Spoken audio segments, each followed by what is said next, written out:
Okay, thank you. Okay, participants, 13 London International Conference still continue. There are 7 presentations according to the program. I will try invite presenter in order. Maybe I want to remind you for each presenter have a 10 minutes time. If there is a question, maybe we can add additional 5 minutes. As I told you, I followed the order. First, according to my list, the subject is possible productivity effects on software engineers by advanced artificial intelligence. Participator or presenter, Arsha Sheikhi, Hamza Rauf, Said Khan, Merve Kevser Gökhol.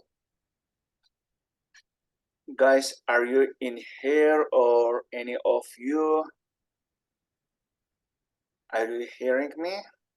Or maybe in this section, there are, as I told you, there are 7 presentations.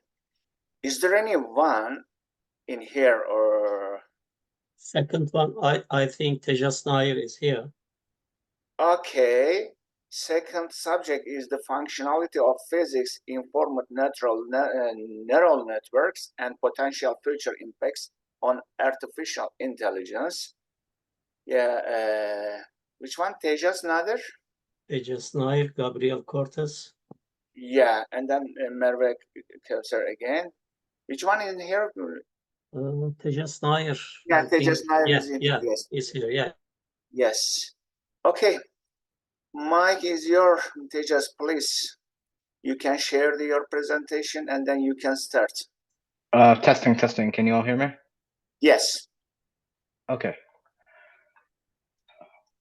So for the presentation, is it fine if it's just oral? I don't have any visual aids prepared as of this moment. Apologies. Okay, no problem. You can continue. You can speak and then we try to understand without slides. So admittedly, the progress for this research has been stalled due to external circumstances, but I will discuss it. I'll discuss as much as we have. So this is going to be talking about physics-informed neural networks, or PINNs. So a neural network is something like ChatGPT, where it uses artificial intelligence to learn from the input provided, and of course adapt and make new patterns. Now, these programs are actually used for real-world physics problems, or simulating real-world physics problems rather. And I'll now be discussing this. So what these programs do is that they adhere to the laws of physics described by general nonlinear partial differential equations while solving problems that are related to physics, like simulating fluid flow or something in the same vein. So how this is accomplished is by programming the physics laws and equations into the loss function, which basically ensures that the system as a whole adheres to the physics laws and doesn't produce impossible solutions to hypothetical problems. So the research will be discussing both how PINNs function to educate those who might read the paper, and also analyze how they use physics when solving problems and the internal process. Yeah, as I said earlier, PINNs can be used to model a variety of things, such as physical systems and other such phenomena in the real world, including combustion, quantum mechanics, and the simulation of fluid, as I mentioned earlier. There's also another thing. So PINNs are unique from other neural networks in that they have because they're focused primarily on physics, they have more physical data and data related to the laws of physics that are ingrained into the code, and as such, it will have more scientific data than other relative neural networks. Like, let's take ChatGPT again as an example. It might not have all certain physics equations or studies information put in there, but PINNs will have that sort of information. The rules and constraints PINNs have also ensures that they should provide more realistic solution in comparison to alternatives. And the research will also discuss the future potential of PINNs on future artificial intelligence. What could engineers do next? What's the next step for artificial intelligence in this field? There has been some stalling on the progress of research, but rest assured there will be more. Thank you. Yeah, thank you. You done in a short time your presentation. By the way, is there any question to Tejas about neural network especially, and then potential impact on the artificial intelligence? You can a little bit make an explanation about the neural network system. You know that, yeah, as well as I know, the people generally has a neural network system, and then computer has the same system, right? I plan to, yes, I plan to delve more into it as the research goes on, but there has been some technical difficulties on all of our ends that has made it difficult for us to make as much progress as we would have liked. So I will explain more in the paper itself. And okay, guys, according to my list, another presentation is AI and genotype testing on HIV patient for better prediction rates of drug resistance. Presenter San Maju, Ömer Dokan, Florence Maria, Jakub Bayer. Are you ready, guys? Yes, sir. Yeah. Are we allowed to share the presentation right now on the Yeah, screen? you can. You can make a presentation, share your presentation. Florence, can you please share it? Yeah, I'll try to share my screen right now. Okay. All right, can everybody see it? Yes. Okay. All right. Good morning, everybody. My name is Sean Moju. My name is Florence Mariga. And my name is Omer Dokan. Our presentation today is on the topic of AI and genotyping testing on HIV patients for better prediction rates of drug resistance. And this topic will be centralized on characterizing, exploring, establishing future strategies for monitoring and managing drug resistance among different methods of HIV treatments more efficiently. Our team consists of the aforementioned 10 names, along with our corresponding author, Jakub Bayer.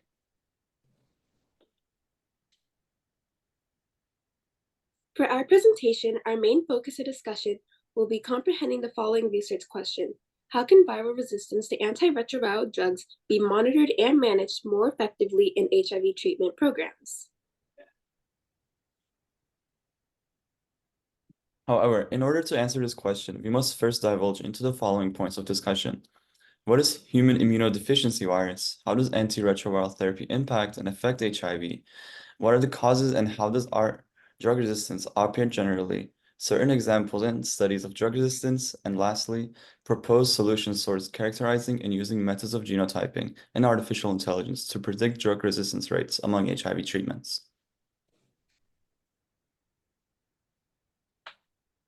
To begin deconstructing a variable understanding of predicting drug resistance rates of HIV, we need to understand what the pathogen is. HIV, otherwise known as human immunodeficiency virus, which was identified in 1983, is a viral disease that continues to infect millions of people, particularly in sub-Saharan Africa and Southeast Asia, affecting around 1.5 million people annually. This virus, which has no cure but can be treated, has claimed approximately 45 million lives globally. Furthermore, HIV targets the immune system's CD4 cells, otherwise known as T cells, which are essential for combating infections, and without treatment, these cells diminish, leading to severe vulnerability to illness and cancer, as well as progressing to eventual fatal causing AIDS, otherwise known as acquired immunodeficiency syndrome. Methods of inhibition of HIV are through contact with infected body fluids like blood, semen, vaginal fluids, rectal fluids, and breast milk. Once inside the body, the virus fuses with CD4 cells, converts its RNA into DNA using reverse transcriptase, and integrates this DNA into the host cell's DNA with integrase, allowing replication.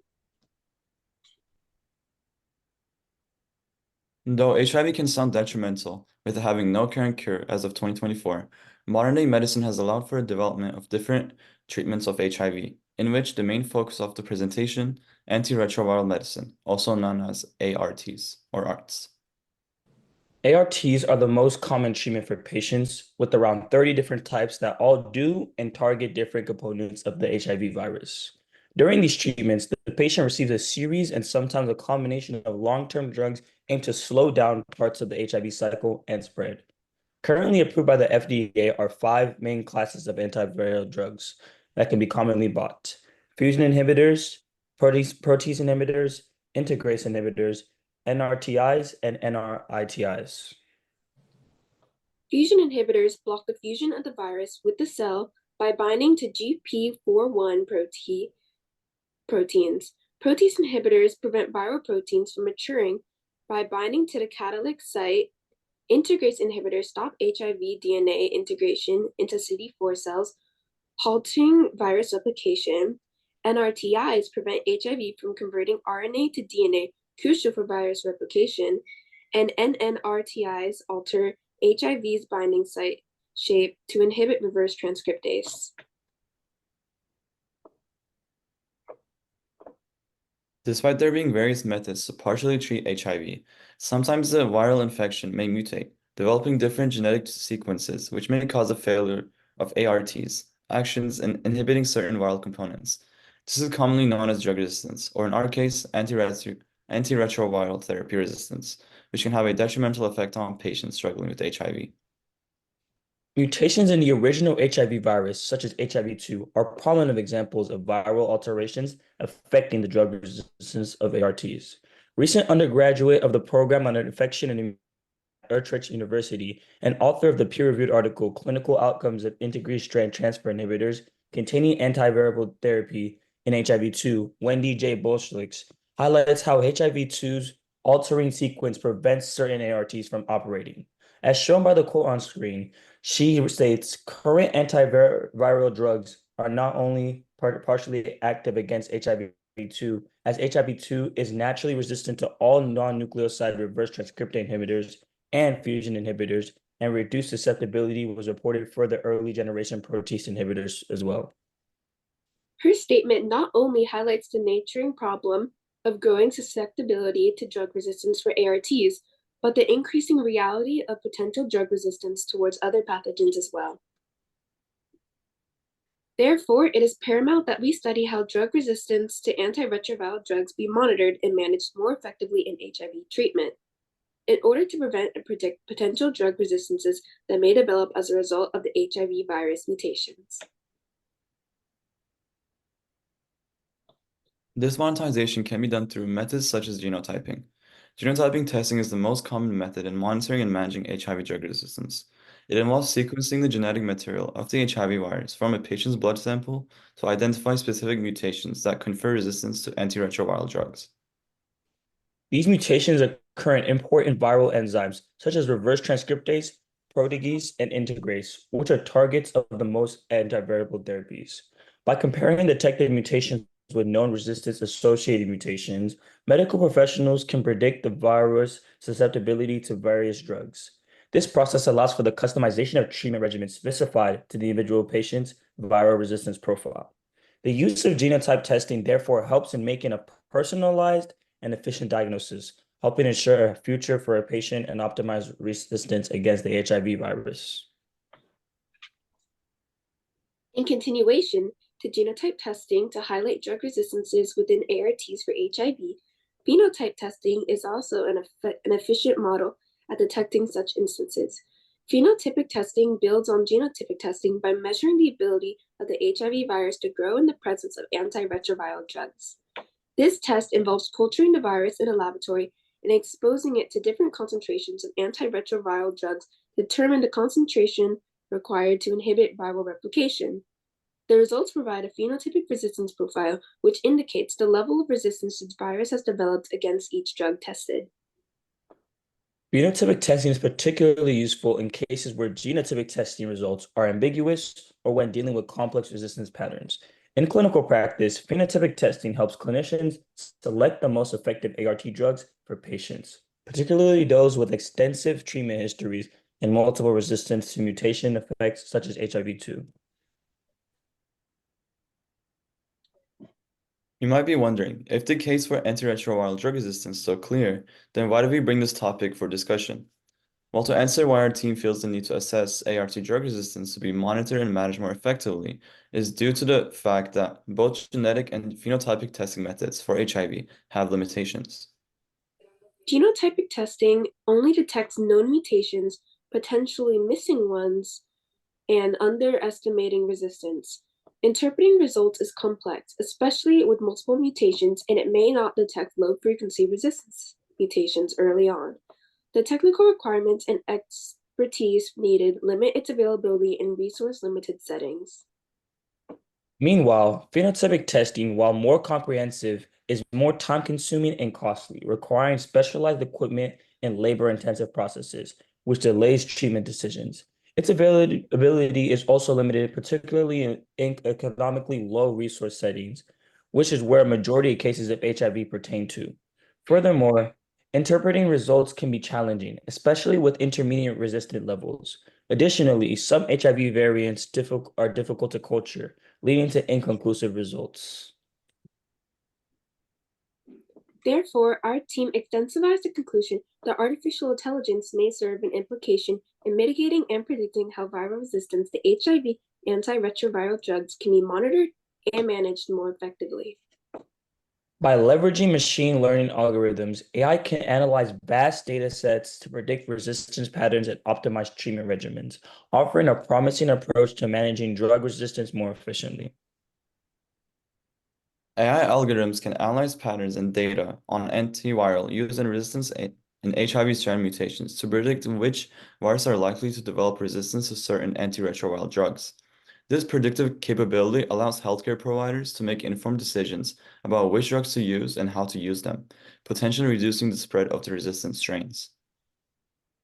According to the Department of Artificial Intelligence at Sejong University, Mohammed Ahlam, and Department of Civil and Environmental Engineering at Hayong University, Tabish Ali, in their article, Artificial Intelligence for Antimicrobial Resistance Predictions, AI models trained on mass spectrometry data can identify signs of antibiotic and antiretroviral resistance in bacteria and viruses such as HIV for up to 24 hours earlier than traditional methods.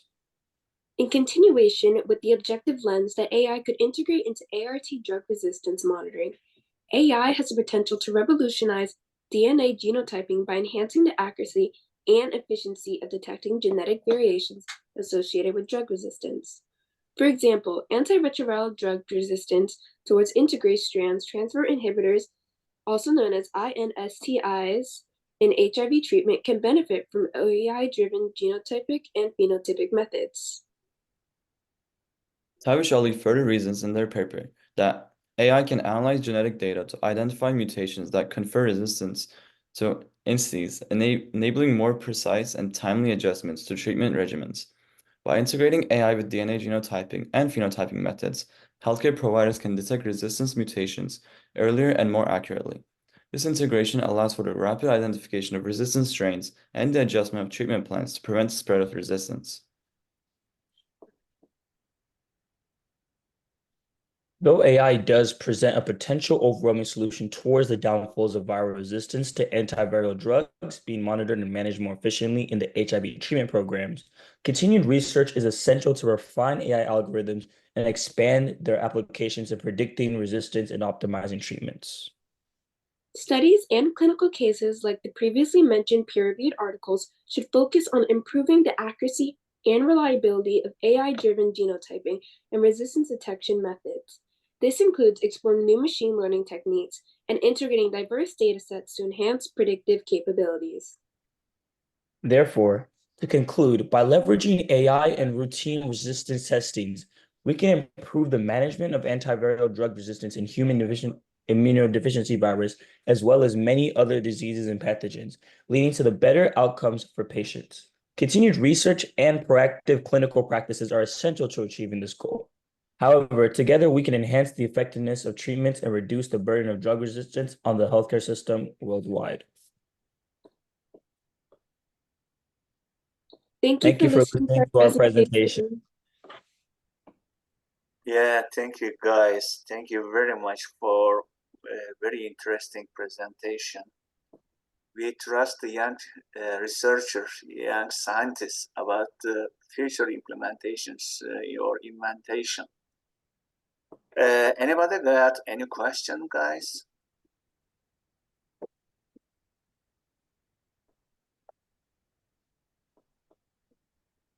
Yeah, actually, your subject was very interesting.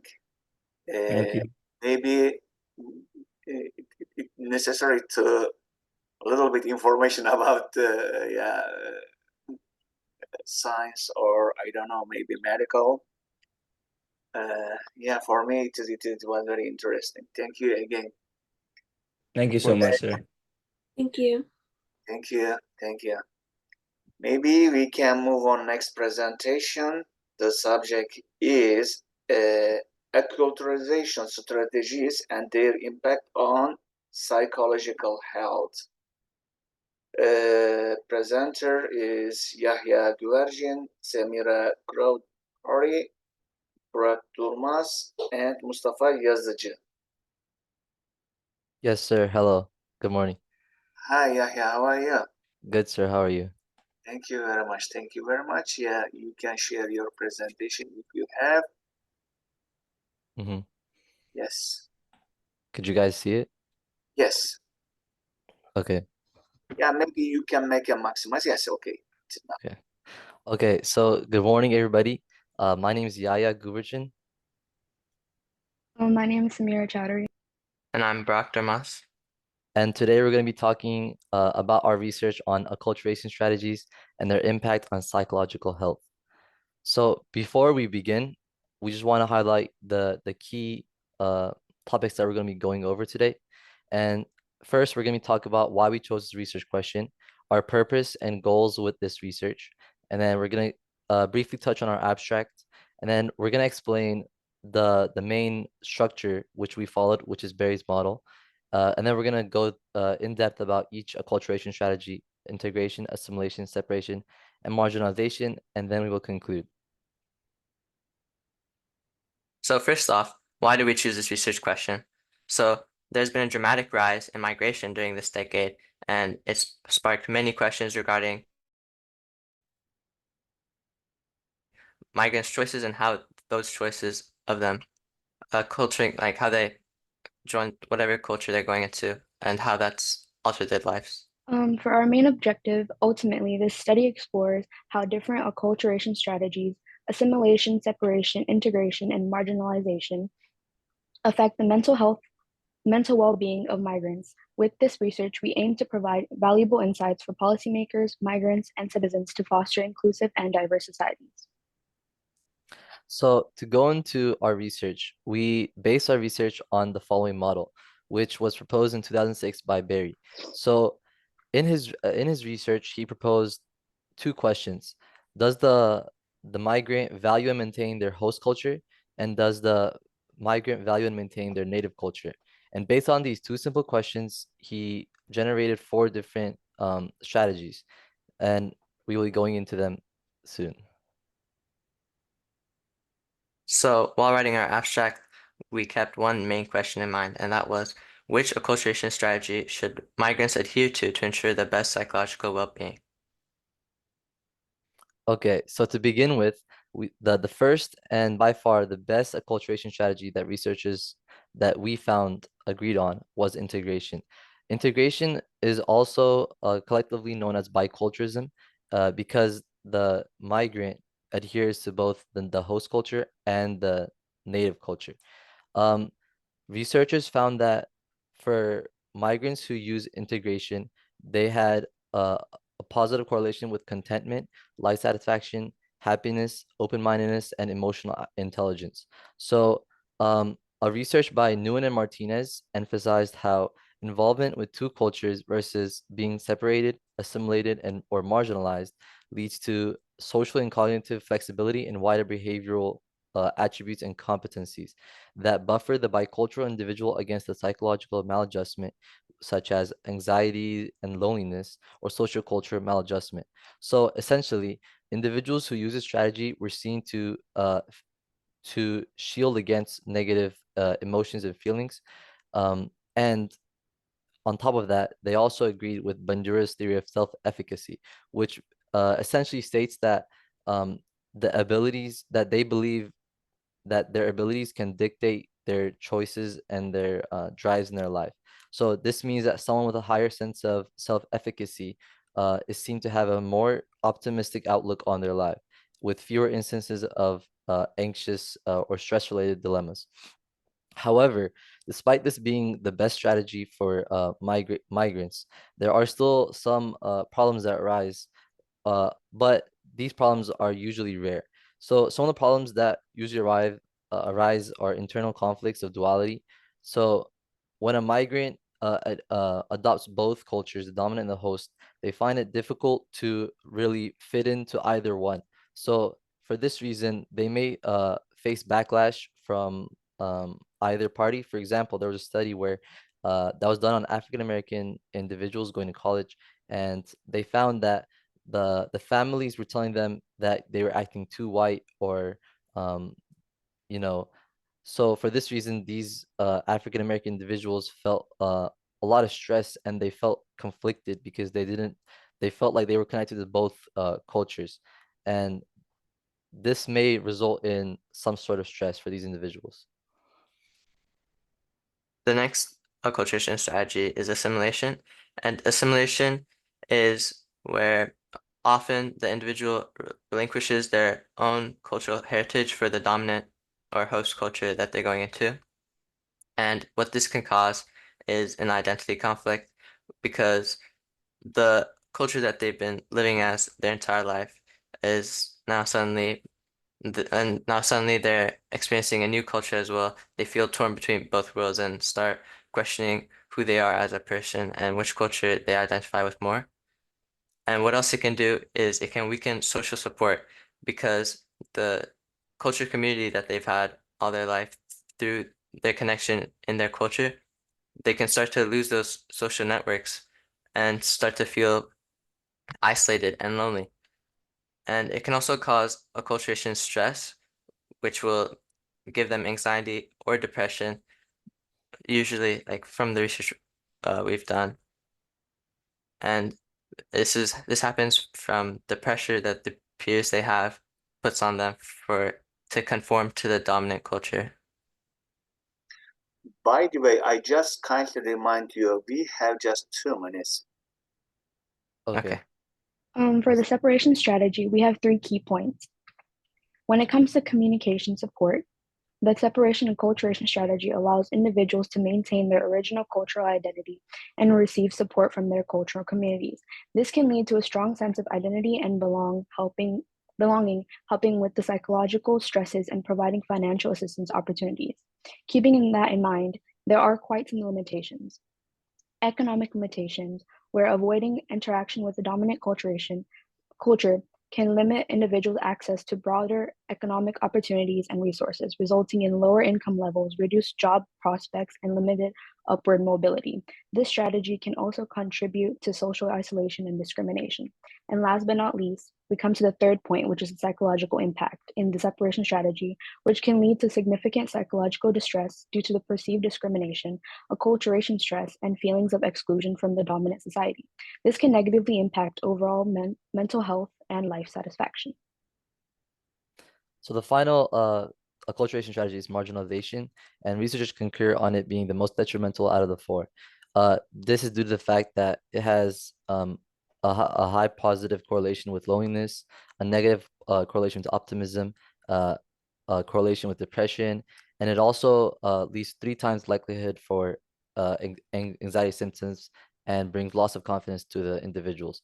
Another interesting fact that researchers found, that we found, was that individuals who use this strategy ended up having an external locus of control, which simply means that they believe that their life was determined by outside events such as fate or luck.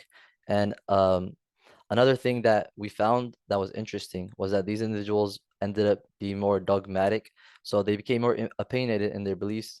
And we believe that this is due to the fact that they reject both cultures And as a result, they feel less open-minded about other viewpoints and ideas.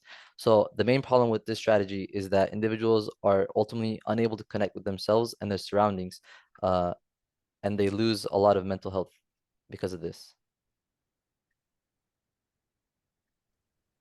In conclusion, acculturation strategies significantly influence migrants' psychological health, while assimilation and integration promote economic success and social harmony. Separation and marginalization pose challenges.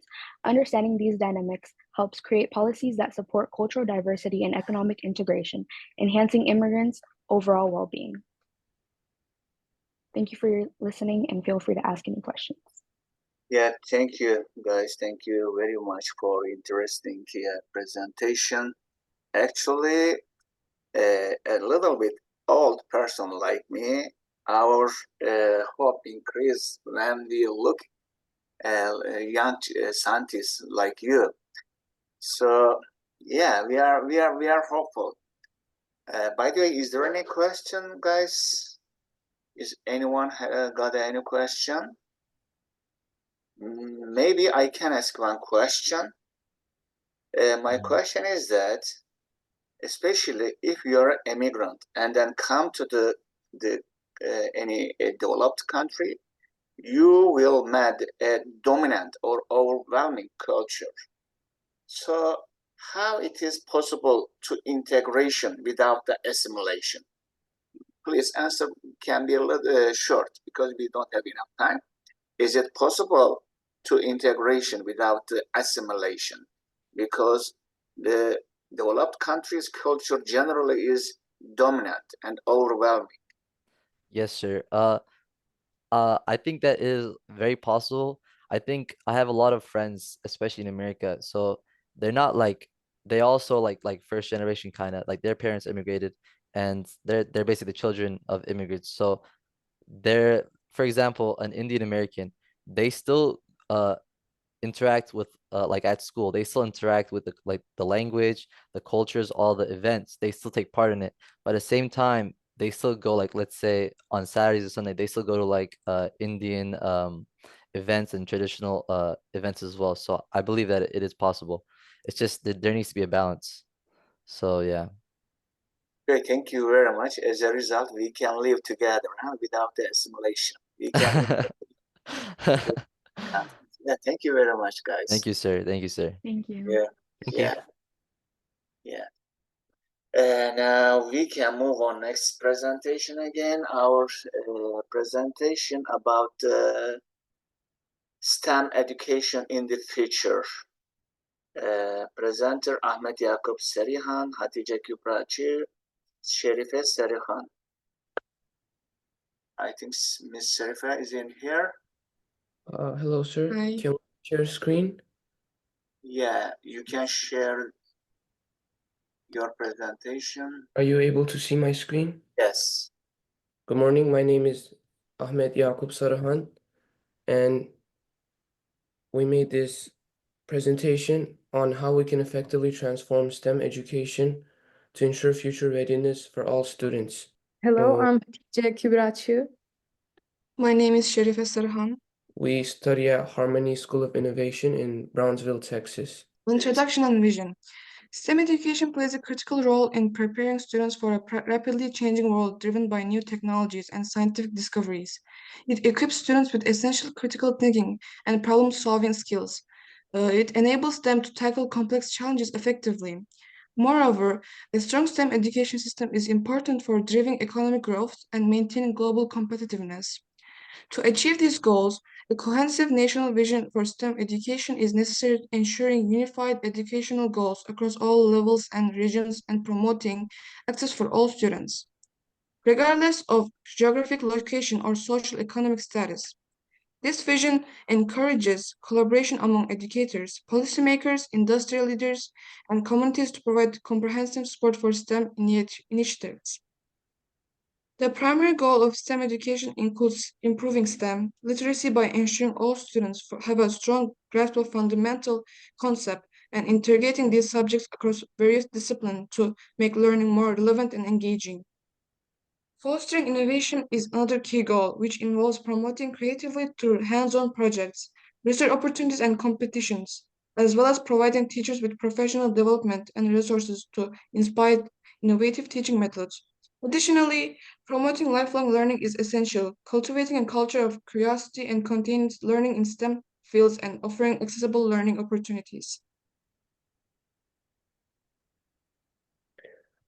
This model represents STEM progression in high schools, starting from the exploratory level, where STEM experiences are not connected to any content at all, to full immersion, where STEM experiences are taught across all content areas with a cross-curricular approach for all students.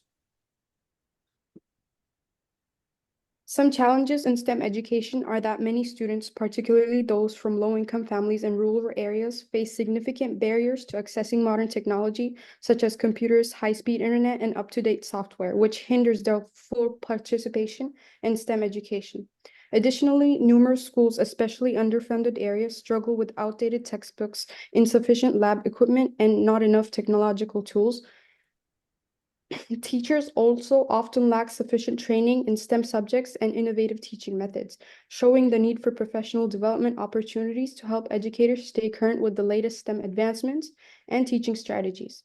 Socioeconomic barriers further worsen these challenges, as economic difficulties may force students to work part-time jobs or care for family members, limiting their time and resources for STEM education. Moreover, the cost of STEM-related materials and extracurricular activities can be prohibitive for many families, further widening this gap in STEM education access. Innovative approaches to STEM education include project-based learning, which is an educational approach where students acquire knowledge and skills by engaging in extended investigations of real-world questions, problems, or challenges. This method emphasizes problem solving, allowing students to engage in activities that mirror real-life challenges and promote critical thinking and practical skills. The integration of digital tools and platforms significantly enhances learning experiences by leveraging technology. Interactive simulations such as virtual labs provide hands-on interactive experiences that help students grasp complex concepts. Access to various online resources supports diverse learning styles by offering supplementary materials and alternative explanations. Interdisciplinary learning integrates knowledge and methods from different disciplines to address complex issues. Combining STEM with arts and humanities fosters creativity and provides a comprehensive understanding of topics. STEAM education, which incorporates the arts into STEM, promotes innovative thinking, problem solving, and a holistic approach to learning. Engagement and relevance are crucial in making learning meaningful and interesting, which in turn increases student motivation and retention.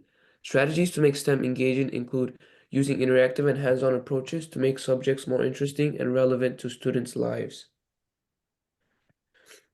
This chart is used by many STEM educators, which shows a step-by-step guide for students on how to conduct a scientific experiments when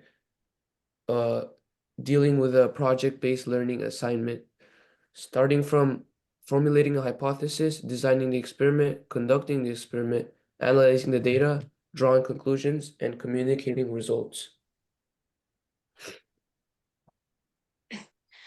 Enhancing STEM literacy. Promoting foundational STEM concept is key to helping students succeed. If students understand the basics well, they'll be better prepared for more complex topics later on. Introducing these concepts early sparks their interest, build their skills, and encourage a long-term love for STEM subjects. Critical thinking and problem-solving skills are also crucial. By teaching students to analyze situations and think creatively, we help them tackle challenges more effectively. These skills let them break down problems and come up with innovative solutions. Making STEM education engaging and accessible is important to keep students interested and make learning fun. Using interactive methods and real-world examples helps students see how STEM concepts apply to everyday life.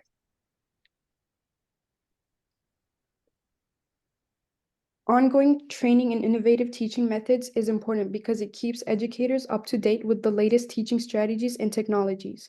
Regular training ensures that teachers use the most effective practices in their classrooms, which directly benefits the students. Without this, teachers can fall behind and students miss out on engaging and relevant educations.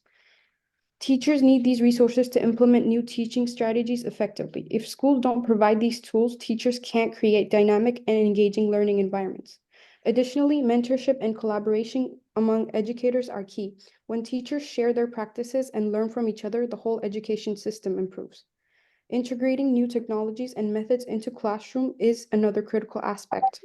Continuous training allows teachers to use the latest technologies, making learning more interactive and impactful. Well-trained educators can inspire students and prepare them for the future. Building an Okay, guys, we don't have enough time. Maybe you can summarize. Okay. In conclusion, to improve STEM education, we need to solve key problems. This means overcoming barriers like lack of access, using new technologies, and updating teaching methods. If we don't tackle these challenges, students won't get the full benefits of STEM education. Good STEM education needs everyone to work together: educators, policymakers, industry leaders, and the community. Each group helps by improving learning, providing resources, and supporting students. Without this teamwork, STEM education won't be as effective. It's important for everyone involved to make STEM education a top priority. Investing in STEM education prepares students with the skills needed for future careers in a tech-driven world. We need to stay committed to improving STEM education over time. This means continuously updating the curriculum, supporting teachers, and involving the community. Without ongoing effort, STEM education might not keep up with new developments, and students could miss out on valuable learning opportunities. Thank you for your time. Thank you. Thank you very much. Anybody got any question? Miss Sherifa, I think you spoke about some difficulties about the STM system, right? Mm-hmm. So as a developing countries or underdeveloped countries, how we can cope with these difficulties? Do you have any idea? Because there are some difficulties, because technology problem, education is a little bit problem, finance is the problem. Do you have any opinion how the developing countries solve this? We can do it by prioritizing the STEM subject. There needs to be a priority on education. You told about some challenge or difficulties for the STM system, right? Yeah. Yeah. I just want to learn what is your advice or offer to solve this problem for especially developing countries. So like I think it has to be prioritized, like the STEM subject by the government. Like there needs to be a priority on the education. Just priority is enough. You said that. Okay, yeah, I just worry about the financial side. Don't worry. Okay, thank you very much for your presentation again. Now we can move on the other presentation, and the subject is exploring the role of,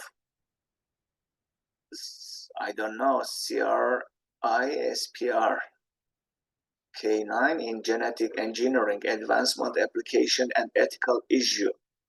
Presenter is Jacqueline Crespo, Huda Ansip, Yakup Bayar. Huda, are you in here? Yes, I'm here. Yeah. And by the way, I want to remind you, Ms. Arsha sent the message. They have one topic. They wanted the pre-recorded topic. They want to share at the end of our program. Yes, I just remind the participation. Okay, please, Ms. Huda, continue. You can share your presentation and then you can start now. Okay, so hello. Our title is Exploring the Role of CRISPR-Cas9 in Genetic Engineering, Advancements, Applications, and Ethical Issues. I'm Nursel Eski. I'm Huda Asif. Unfortunately, our team member Jacqueline Crespo couldn't join us today. And our fourth member is Jakub Bayar. He's our mentor.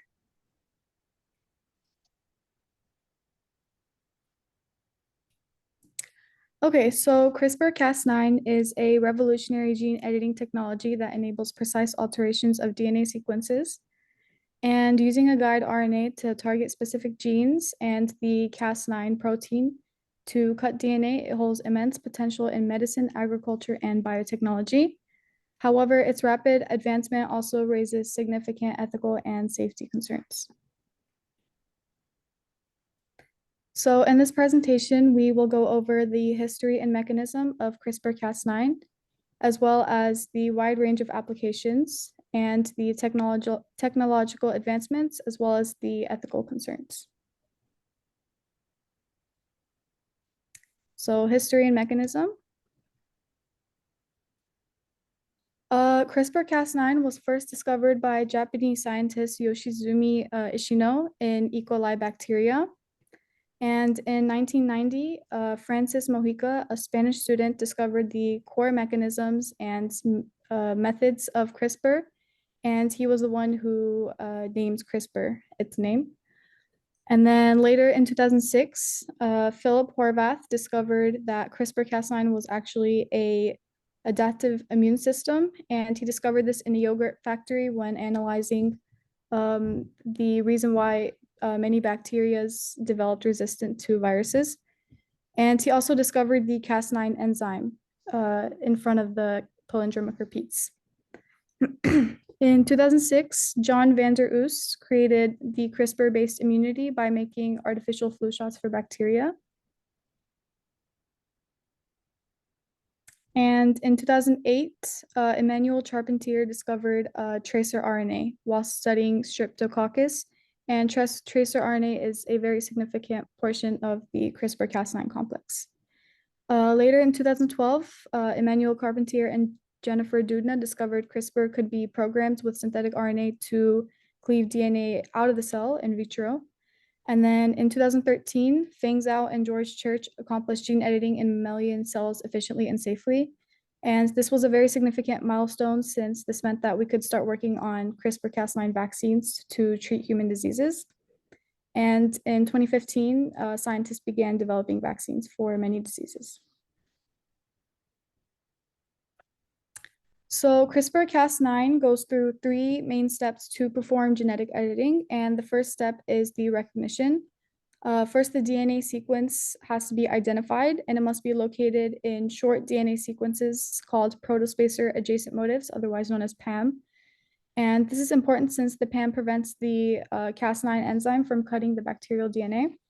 Guide RNA is also synthesized to match the target sequence, and this includes the tracer RNA mentioned before. And combined, this complex is called the single guide RNA. The second step is called cleavage, and the goal of this is to introduce a double strand break at the target DNA sequence. So in the picture on the right, we could see the Cas9 acting as scissors to cut the gene to make the double stranded break. And this binding activates the Cas9's nucleus domains, which introduce the double strand break near the PAM sequence. The last step is the repair, otherwise known as the recovery step. And here the break is repaired and the gene is officially modified. And there are two methods for this, the non-homologous end joining and the homologous directed repair. The non-homologous end joining is very error prone. It can result in insertions and deletions at break sites, and it's typically used for gene knockouts. And the second method is the homologous directed repair, and it's much less error prone, and it's usually used if a donor template is provided, and it can help with insertion of genetic material or correction of mutations. Onto the applications. So CRISPR-Cas9 is effective across numerous fields, and the three main fields are medicine, agriculture, and industrial biotechnology. In medicine, the main topic is disease prevention and treatment. And as we stated before, the 2013 mammalian cells could be used with CRISPR-Cas9. So following that discovery, CRISPR-Cas9 was able to treat cataracts in mice. And the complex can also edit genomes of viruses and bacteria to understand the biology and identify vaccine targets. So an example of this was the stem cell editing from sickle cell patients using CRISPR-Cas9 and the vaccines produced for that. And for cancer, CRISPR-Cas9 is also efficient to extract the cancer cells and to study the functions of that can cause cancer. And in agriculture, CRISPR-Cas9 is used to enhance crop resilience to adapt to the environment, and it can also increase crop yield. It can also mutate nutritional composition. So this is good for, let's say, someone with gluten allergies, and if a certain crop like wheat is mutated so that it doesn't contain gluten, it can be beneficial. And another aspect of agriculture is the livestock efficiency. So, for example, more milk can be produced in cows, or physical characteristics to adapt to climate change could be altered. An example of this is shorter body hair to prevent heat during the hot seasons. And lastly, in industrial biotechnology, CRISPR-Cas9 can modify metabolic pathways of microorganisms such as bacteria and yeast to produce biofuels. In CRISPR-Cas9 can remove genes that limit fat production in algae, and this fat is essentially used to make biofuels. Moving on to the technical advancements. By the way, we have a short time because the general and Nursal used the most time. Maybe you can make a little bit summarize, okay? Yes, I can summarize this. So under technological advancements, there are two main advantages: base editors and prime editors. These advancements have significantly improved the accuracy of gene editing, aiding in the treatment of genetic disorders and further advancing the field of genetic engineering in terms of CRISPR-Cas9. Another main technological advancement is magnetic nanoparticles, which make precise targeted gene delivery of genome editing agents, including base and prime editors. And lastly, the ethical concerns related to CRISPR-Cas9. Under human germline editing, there are three main concerns, which are safety, differentiation, and consent. Due to the fact that this is not clinically available, many people are concerned regarding the safety, as it could lead to unexpected outcomes or generational consequences. And if human germline editing were to become clinically available, it may become difficult to differentiate between therapeutic and non-therapeutic use. Lastly, given circumstances, consent is not obtainable due to the fact that you can't obtain consent from an unborn fetus or future progeny. Ecological impacts of GMOs. One of the main pros of GMOs is the rise in pest-resistant crops and the ability to obtain favored traits which can enhance food supply. And one of the main causes is unintended mutations caused by off-target manipulation can result in mutated crops. Under the regulatory landscape of CRISPR-Cas9, there are currently no internationally agreed upon rules regarding genetic editing. However, countries have made their own regulations. Under possible social implications, there is a large concern regarding economic disparity increasing due to the potentially high cost of the treatment. An example of an ethical case study is that of He Jiankui. In November 2018, this Chinese scientist announced the birth of the first ever genetically modified twins who were treated to resist the HIV virus, which raised many ethical concerns. The illegal experiment caused him to be sentenced to prison for 3 years. After his release in April 2022, he decided to continue taking more ethical approaches to researching genetic editing to prevent rare diseases. Now, what is the future of CRISPR? Come to the conclusion because we Yes, don't. Yes. This is the conclusion. The future of CRISPR-Cas9 continues to play a prevalent role across numerous industries such as agriculture and medicine. Ethical concerns rise alongside, possibly posing as a roadblock to the potential life-saving application of this technology. Thank you for your time. Are there any questions? Yeah, thank you very much. Guys, anyone got any question? They can ask. Yeah, thank you very much again. Our next presentation is about innovative governments, how AI in government and can reshape public policy, administration, inequality, and legacy issue in the post-colonial Africa. The presenter from the Kenya, Mahsen Abdul Karim Saleh, Michelle Kalamba, Makwa Kul, Bentley Mikhail, I think so.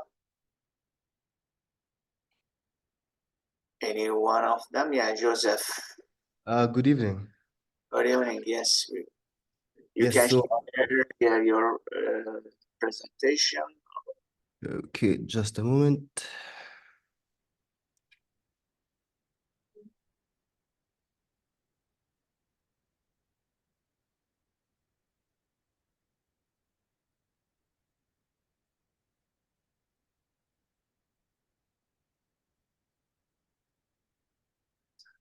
Can you see my screen? Yes, at the beginning, I remind you again, you have a 10-minute times. Okay. So as you said, my name is Joseph. I'm here with my teammates, Makwach, Kalomo, and Bentley, and we'll be doing a shared presentation. So I'll just take you through the first steps.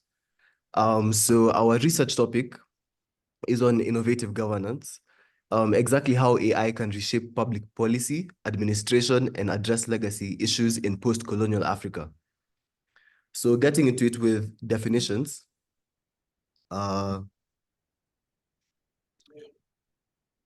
what is innovative governance using AI?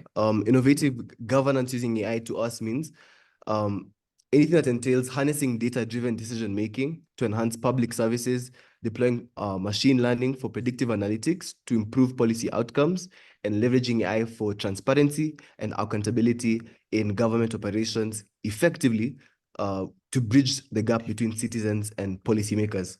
So we chose this topic because we've identified some of the main issues that are rampant in Africa, specifically Kenya, and some of those issues can be dealt with using AI, which is why this topic was intriguing to us. So to take us through why AI in governance is important, we have Bentley. Innovative governance using AI in Africa is crucial because it addresses the unique challenges and complexities of post-colonial societies.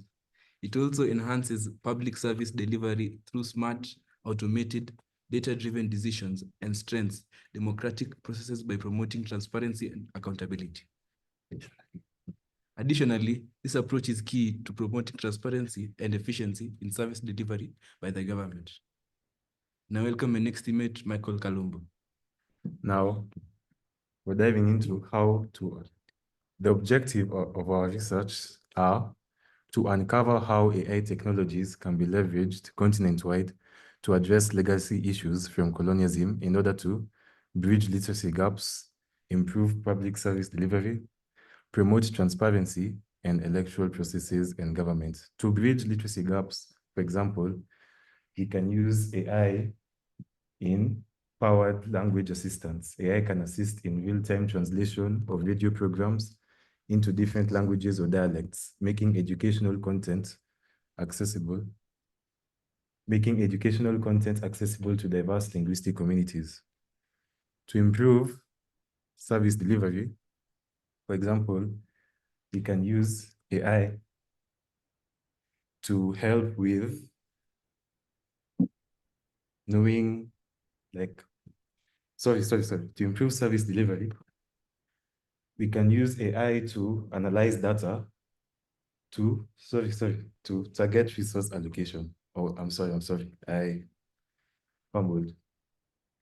AI can analyze demographic data to identify undeserved populations and allocate resources accordingly. Now, the opportunities for AI in integration in modern Africa include inclusive decision-making processes. AI can analyze data to help us with our decision-making processes as it is smart and automated. AI can improve transparency in governance by monitoring elections to make sure that there are no breaches, and we can also use AI to tailor public services and strategies for development. I would now like to hand over the presentation to Makwach. All right. A few of the challenges that we would face when implementing these AI solutions are ethical and legal barriers, infrastructure requirements, and financial barriers. And in our research paper, we have just skimmed through these, but we have offered in-depth solutions to all these challenges. For the financial barriers, we suggested that countries look for international funding through grants. Alternatively, they could use budget reallocation, such as reallocating resources from less critical areas. Another way they could find funds is by looking for venture capitalists, but most preferably, we suggested that countries adopt a phased approach to AI implementation, that is an incremental implementation and scaling in terms of long-term financial planning and development. For the ethical and legal barriers, we have gone through them in our paper, and due to time constraints, we're just going to skim over them. Well, in summary, our study proposes a framework for using AI to transform governance, emphasizing the importance of local innovation and international collaboration to ensure that AI serves as a catalyst for sustainable development and empowerment in post-colonial Africa.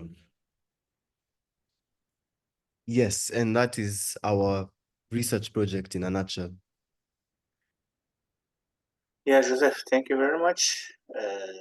Guys, do you have any question? By the way, I want to add some things. Every every government need to use the AI solution, I think so, especially public sector problems. So not just the post-colonial African countries. Maybe there may be more needs in that post-colonial Africa, but generally all over the world, governments needs the AI solution, I think so. In that, I'll say you're right. The reason why we chose to specifically look at Africa is because we wanted to specifically address some of the big issues in Africa. Like, for example, with the issue of funding and financial barriers, you'll find that Kenya might not have the same amount of money that a Western country might have to invest. So looking at it from the perspective of there's not a lot of money, so it forces you to look at other solutions. So like public-private partnerships, like just things like that to try and address the issues. Yeah, I understand. It is, yeah, you are right. But of course, like this, but yeah, I just wonder at the end, the problem is general problem all over the world. Maybe, yeah, in the needs in Africa a little bit bigger than the other countries, but even in Canada, we need that kind of solution, especially in the governmental sector. We need the AI solution. Yeah. Okay, thank you very much again. Is there any additional question? Anyone got any question? Yeah, thank you again. Yeah, our last presentation, I think actually it is the first presentation, possible productivity effect on software engineers by advanced artificial intelligence. I think Arsha is in here. So yeah, I have my video ready. I'm going to be screen sharing it. Okay. Let me find the screen sharing tool now. See, okay. Okay, do you see this just fine? Yes. Okay. That's Here, I'm going to be starting it. Yes. Hi, my name is Arsha Sheikhi. I'm going to be presenting this presentation in a pre-recorded video. So this means that I was not able to present in the Zoom call, unfortunately. but I hope this will be sufficient enough to present to you. So in this presentation, I'm going to be talking about the possible productivity effects on programming jobs by artificial intelligence, and also alongside that, large language models. I worked on this with my colleagues, Hamza Raouf and Zaid Khan. Moving to the abstract, AI tools have become more common due to the AI boom, and this has allowed software engineers and computer science developers to use large language models and artificial intelligence to write code. And what the AI boom is basically just the widespread use of artificial intelligence and large language models, like, ChatGPT becoming more accessible. This is more accessible to anyone due to a very low or free cost, depending whether you use an API. And I should mention an API is backdoor access to the product. You can just imagine it as other companies integrating another product into theirs. For example, many websites have ChatGPT's API, and they integrated it into their website. So for example, you can go to a website and see a chatbot, which is just a refurbished, remodeled ChatGPT. And now I'd like to mention how this paper frequently references the word productivity. So we define it as the sum of the lines of code and its weight, bug fixes for code review and its weight, and customer satisfaction for code quality and its weight. And overall productivity sort of combines these metrics. And for what this paper is finally going to investigate, it's going to be the impact of large language models and AI on essentially software engineering and related fields. So, as I previously mentioned, productivity can be defined by this equation that you see. P equals the lines of code and its weight, bug fixes and its weight, and customer satisfaction in its weight. But all factors, including the lines of code, bug fixes, and customer satisfaction, must have equal importance. So all of the weights are the same. And because we have 3 factors, and the weight values must equal 1 for integrity and consistency, all the weights equal to 1/3. Now, to determine overall productivity, we have to find the lines of code, and bug fixes, and customer satisfaction. And we can do this by looking online at the internet. Online, there are public repositories, which are basically defined as a storage for code and files along with a history of modifications, according to GitHub. And these public repositories allow us to look at what the modifications are, along with the name of the commit, which you can think of as an update to the repository. And we can really just look at the name to determine whether it's a bug fix or a modification of the code. So for example, someone can name their commit or update bug fix number 5, and we can determine that it's a bug fix. But we should also really just look at the modification of the code itself and see if it really is a bug fix. If not, then we can see if we can determine it as just another modification of code, being just addition of lines of code. And this really allows us to kill 2 birds with 1 stone, because we can check for both lines of code and bugs fixed. But for customer satisfaction, it can be more complex. So we have to look online at platforms that review these software, but we also have to know if these platforms are trustworthy. We can do that by looking at the verification processes of each platform. As you can see, the ones here, we're going to be looking at ones called G2, Capterra, and SourceForge. And all of them have manual screening or algorithmic form moderation and email verification.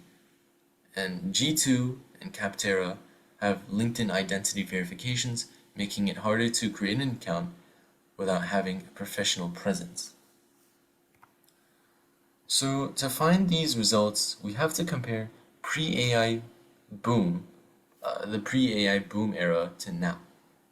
And we have to do that, so we must do that so we can compare whether there really is an effect and whether that's a benefit to productivity or detriment. And we have to also determine if development of the software uses AI assistance. And we can do that by looking at commits from before the AI boom to 6 months prior to within 6 months prior of the paper's publication, so generally more recently. Another thing to consider is the growth of contributors that have been working on the repositories. For example, VS Code had 79 contributors on November 23rd, 2015, compared to 2,056 as of July 24th, 2024, according to the Internet Archive's Wayback Machine. And what that is basically just an archive of the snapshots of website pages so that we're able to look at the past of how websites were compared to now. Now, this is the end of the presentation, but I'd like to mention that this is not complete. We have a baseline of how we're going to conduct this research, but we have not conducted the research yet, and we expect to have the results by August 30th.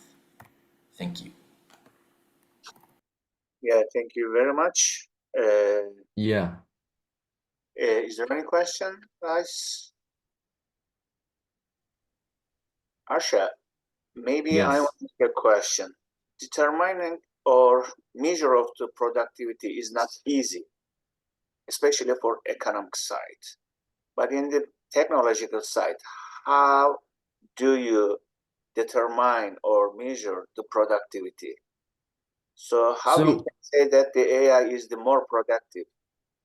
So we're not really looking at this from an economical perspective, but instead from just generally how much work have they done? You know, how can we measure this?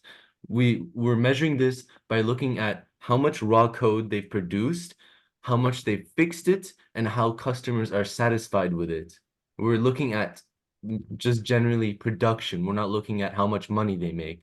So as I mentioned, we're looking at this through these online repositories, which basically just hold this code, and it documents what updates they have and when it's updated. And as I mentioned, the names of the updates, so we can determine whether it's a bug fix or just some other modification of code that we can add to lines of code. Yeah. Okay. Thank you very much again. Mr. Farooq, I think the next Thank you, Mr. Bulut, Professor Bulut. Thank you. Thank you for your performance. Thank you very much. Thank you for all the presenter or all the participationer. And then next season chair, you are. So Yeah. I am the first and last one. always. You are lucky. Thank you. Thank you, Professor Bulut. Take care. See you. Thank you. Yeah.